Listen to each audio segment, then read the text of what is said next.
Have you ever seen, heard, or used these words before? LOL, scuba, ASAP. If you have, you know they are shortenings of longer expressions called abbreviations. So how can we make abbreviations? In this week's Everyday Grammar, we will look at 2 ways to make abbreviations, both by using the initials of the words we want to shorten. By the end of this report, you will start to identify abbreviations and maybe even start making some of your own. Abbreviations are shortened forms of words or phrases. They are used instead of the original words that they represent. For example, APPT is an abbreviation for the word appointment. We often use abbreviations in everyday life, like when we write the time in the United States. We use the abbreviations AM and PM. These are short for the Latin expressions ante meridiem, meaning before noon, and post meridiem, for afternoon. We can also use abbreviations for other time periods. For example, we might shorten the word for the month of November to NOV. And we use them in other forms of online communication, especially in text messaging and in social media, like NVM for never mind, or LOL for laugh out loud. There are many words in English that we do not realize are actually abbreviations, like scuba or laser. These are actually acronyms, and they are just one way to make abbreviations of longer phrases. Let's look closer at acronyms. Acronyms are a type of abbreviation for a longer phrase or group of words. We use the first letter of each word to create the acronym. Acronyms are said as a whole word. For example, we have the acronym NASA, which stands for the National Aeronautics and Space Administration. NASA astronaut Neil Armstrong was the first person to step on the moon.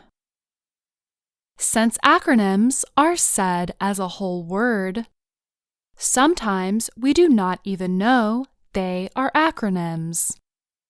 This has happened with the word scuba. Scuba is an acronym for self-contained, underwater breathing apparatus.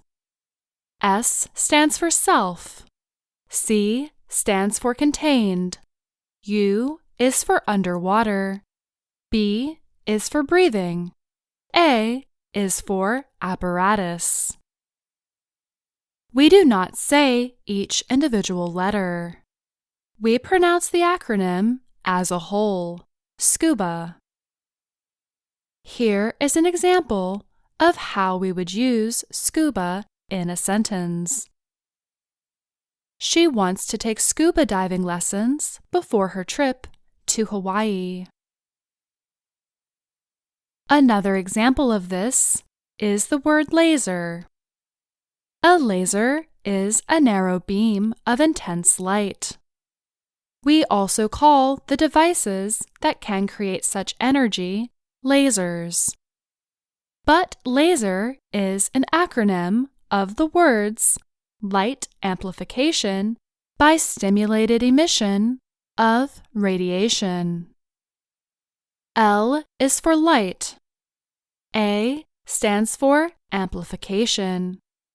S is for stimulated. E is for emission. R stands for radiation. Notice that the prepositions of, by, and of are not included in the acronym. Such smaller words are often removed in abbreviated forms. But not always. The International Alliance, ECOWAS, is an example.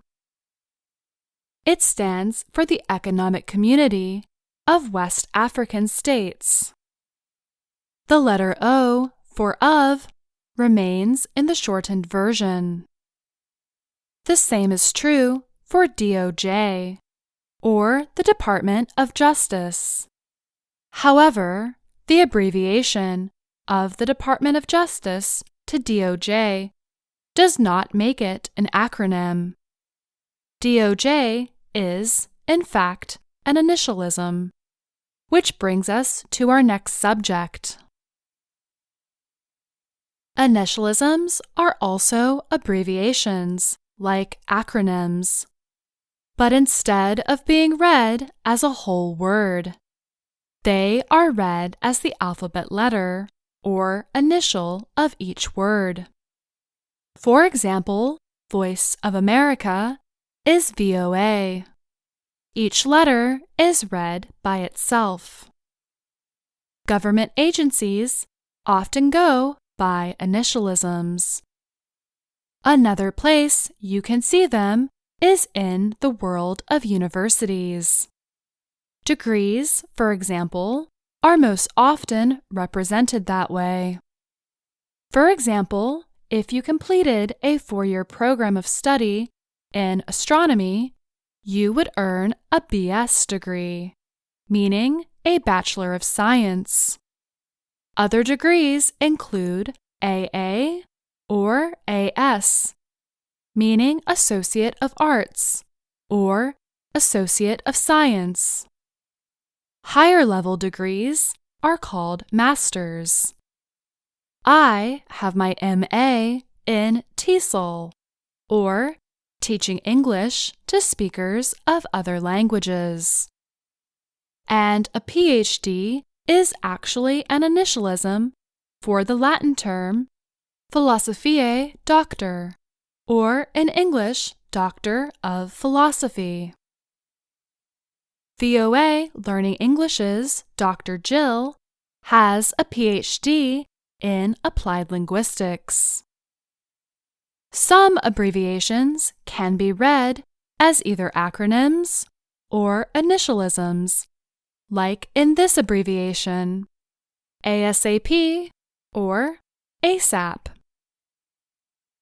They stand for as soon as possible.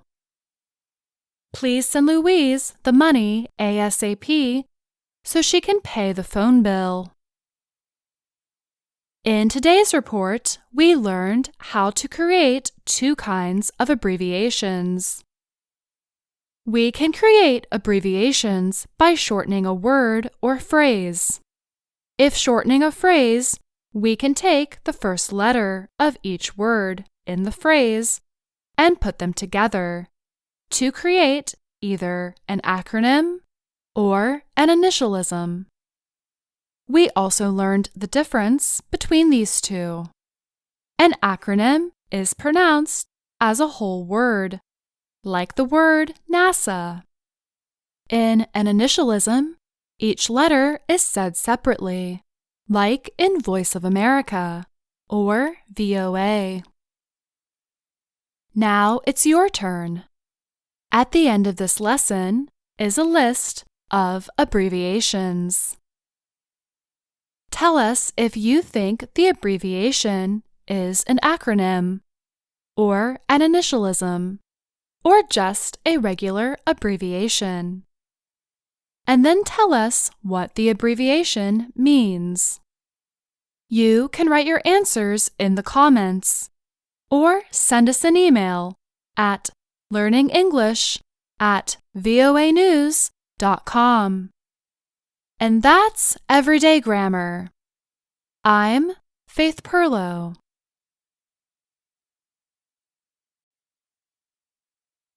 Have you ever seen, heard, or used these words before? LOL, scuba, ASAP. If you have, you know they are shortenings of longer expressions, called abbreviations. So how can we make